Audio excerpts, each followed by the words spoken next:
صحیح جی. شکیل انجم صاحب آپ کو کیا لگتا ہے، پہلے تو مذاکرات کی بات ہو رہی تھی اور کبھی لگتا تھا کہ دونوں فریقین سنجیدہ ہیں مذاکرات کو لے کر، لیکن آئے روز نیا بیان سامنے آتا ہے لیکن معاملہ آگے بڑھتا ہوا دکھائی نہیں دے رہا، جبکہ پی ٹی آئی اب لگ رہا ہے جو اگر آج کی حد تک دیکھا جائے تو سول نافرمانی کو لے کر کافی سیریس ہیں.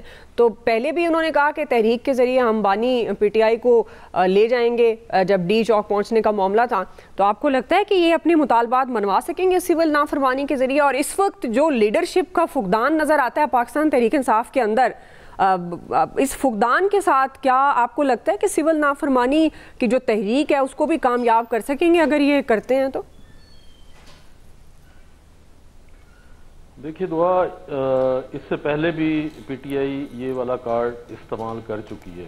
2014 کے دھرنے میں عمران خان صاحب نے بجلی کے بل جلائے تھے اور یہ اعلان کیا تھا کہ پاکستانی عوام بجلی کے بل نہ دیں، گیس کے بل نہ دیں، لیکن ان کے جو بالکل ساتھ کھڑے ہوئے تھے مخدوم شاہ محمود قریشی، سب سے پہلے انہوں نے اپنے گھر کے بل جمع کرائے تھے.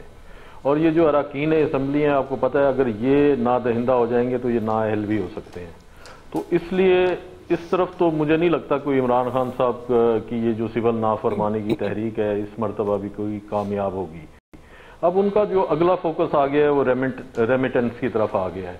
ان کا یہ خیال ہے کہ جو اوورسیز پاکستانی رہتے ہیں باہر، وہ سارے کے سارے جو ہے وہ عمران خان کے فدائی ہیں، اور جب کال دی جائے گی تو ریمیٹنس آنا بند ہو جائیں گے. جو پاکستان کی معیشت ہے، جو پہلے ہی بڑے برے حالات میں آئی ایم ایف سے قرض لے کر، جو ہمارے دوست ممالک ہیں ان سے قرض لے کر ہم کسی نہ کسی طریقے سے معیشت کو چلا رہے ہیں.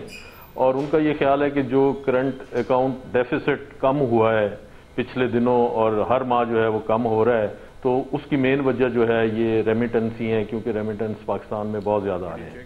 تو اس حوالے سے جو مین پورشن آتا ہے ریمیٹنس کا، جو بہت بڑا چنک آتا ہے، وہ مڈل ایسٹ سے آتا ہے. اور مڈل ایسٹ کے لوگ جو ہے وہ زیادہ نہ تو کوئی پڑھے لکھے ہیں، نہ کوئی وہاں پر زیادہ تر ہمارا جو مزدوری والا طبقہ ہے وہ وہاں پر محنت مزدوری کرتے ہیں، ان کی تنخواہیں بھی کوئی بہت زیادہ اتنی نہیں ہیں. اور وہ لوگ جو ہے کیونکہ وہاں پر قوانین ایسے ہیں کہ وہاں پر نہ تو شہریت ملتی ہے، نہ وہ کوئی بڑی جائیداد خرید سکتے ہیں، تو اس لیے ان کا جو گھر کا گزر اوقات ہے وہ اسی آمدن سے ہوتا ہے، اسی ریمیٹنس سے ہوتا ہے. تو اس لیے مجھے نہیں لگتا کہ مڈل ایسٹ میں کوئی بہت بڑا جو ہے لوگ جو ہے وہ ریمیٹنس بھیجنا بند کر دیں گے. اور جو امریکہ اور یورپ کے لوگ ہیں ان کا جو طرز زندگی ہے، کیونکہ وہاں پر شہریت مل جاتی ہے، وہ اپنے کاروبار کرتے ہیں، پراپرٹیاں خریدتے ہیں، اس لیے وہاں سے شیئر بہت کم آتا ہے جہاں پر ان کی سوشل میڈیا کی ٹیم بیٹھی ہوئی ہے. جی. تو اس حوالے سے لگتا نہیں ہے کہ عمران خان صاحب کی اس مرتبہ کی جو یہ کال ہے یہ بھی جس طرح کامیاب ہوگی. ماضی میں بھی انہوں نے اسی قسم کے جو ہے وہ احتجاج کیے. آپ نے دیکھا یہ کوئی پہلا احتجاج نہیں ہے، یہ پہلی کال نہیں ہے. جب وہ اقتدار میں تھے تو اس وقت بھی ملک میں افراتفری اور اسی قسم کے بیان اور انتشار اور اپوزیشن کے ساتھ ان کی محاذ آرائی رہی. صحیح. اب وہ اقتدار سے جب نکالے گئے، عدم اعتماد ہوئی، تو اس کے بعد سے انہوں نے یہ سارے کے سارے جو حربے ہیں وہ استعمال کیے. انہوں نے لانگ مارچ کیے، دھرنے دیے. پھر جب وہ گرفتار ہوئے، آپ نے دیکھا کہ زمان پارک جو ہے وہ نو گو ایریا بنا ہوا تھا، وہاں پر کوئی بھی پولیس والا اندر نہیں جا سکتا تھا. جو جاتا تھا آئے روز وہاں پر گاڑیاں جلائی جاتی تھی، پولیس والوں کو مارا جاتا تھا، اور وہاں پہ باقاعدہ پلاننگ کی جاتی تھی کہ کس طریقے سے ملک کو ڈی سٹیبلائز کرنا ہے. تو اس لیے مجھے یہ لگتا ہے کہ ایک تو ان کی پارٹی میں کنفیوژن ہے اور پارٹی ساتھ نہیں ہے. جتنے بھی لوگ ہیں وہ اسٹیبلشمنٹ کے ساتھ بھی رابطے میں ہیں، اور خان صاحب کو بھی جا کے وہ مجھے نہیں پتا کہ کس قسم کی بات بتاتے ہیں کہ کیا ہونے جا رہا ہے. انہوں نے کہا تھا کہ اس مرتبہ کا جو ہمارا احتجاج ہوگا جو 24 نومبر کو شروع ہوا، اس سے انقلاب آئے گا، ڈی چوک جا کر بیٹھ جائیں گے، ملک بند ہو جائے گا، اس کے بعد ہم اعلیٰ جیل جائیں گے اور خان صاحب کو رہا کرا کے واپس آ جائیں گے.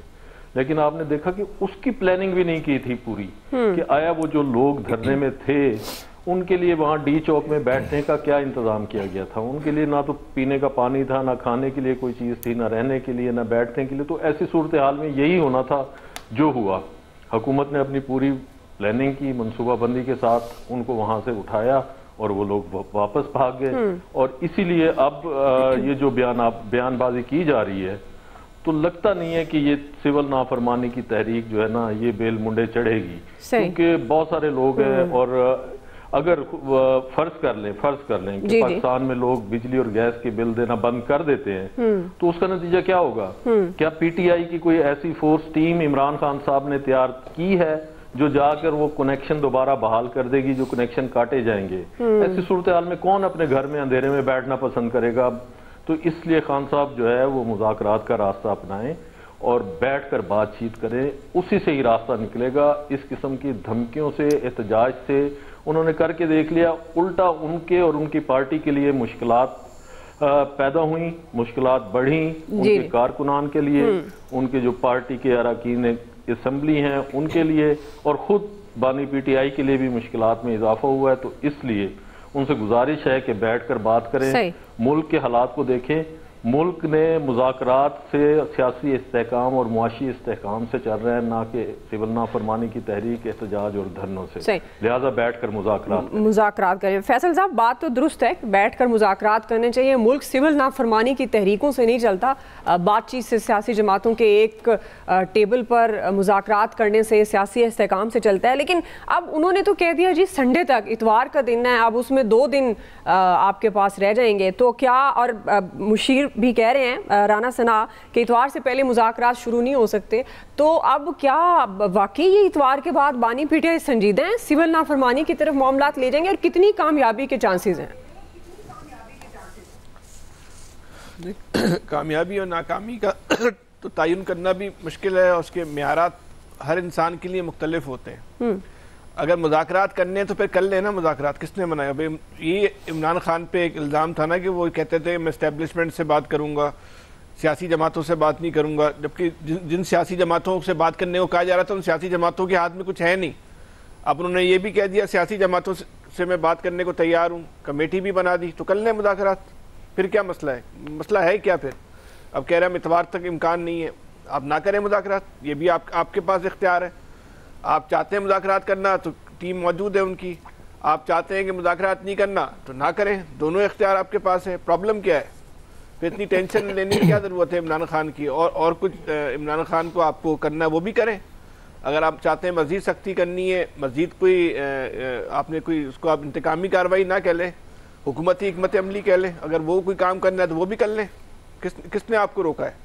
جو آپ کے پاس اختیار ہے، جو چاہے کرنا ہے کر لیں، کسی نے آپ کو منع تو نہیں کیا، تو پھر ٹینشن ہے کس بات کی؟ جب آپ ایک آدمی سے آپ بات کرنے کو تیار نہیں ہیں، ایک آدمی کو خلاف آپ تمام تر جو ہے کارروائی کرنے پہ جو ہے وہ تلے ہوئے ہیں، تو پھر آپ کو اور کیا ڈیمانڈ کیا ہے؟ پھر آپ کی اپنی ڈیمانڈ بتا دیں کہ بھائی ہم تو یہ کام چاہتے ہیں، وہ کام کر لیں۔ کچھ بھی دیکھیں، جب آپ کے ہاتھ میں کچھ نہیں ہوتا نا تو آپ اسی طرح کی بے پرکی جو ہے نا وہ اڑاتے ہیں۔ اس وقت یہ جو کہنا ہے نا کہ عمران خان ایک عوامی تحریک کو جو ہے وہ منظم نہیں کر سکے، متحرک نہیں کر سکے، یہ وہ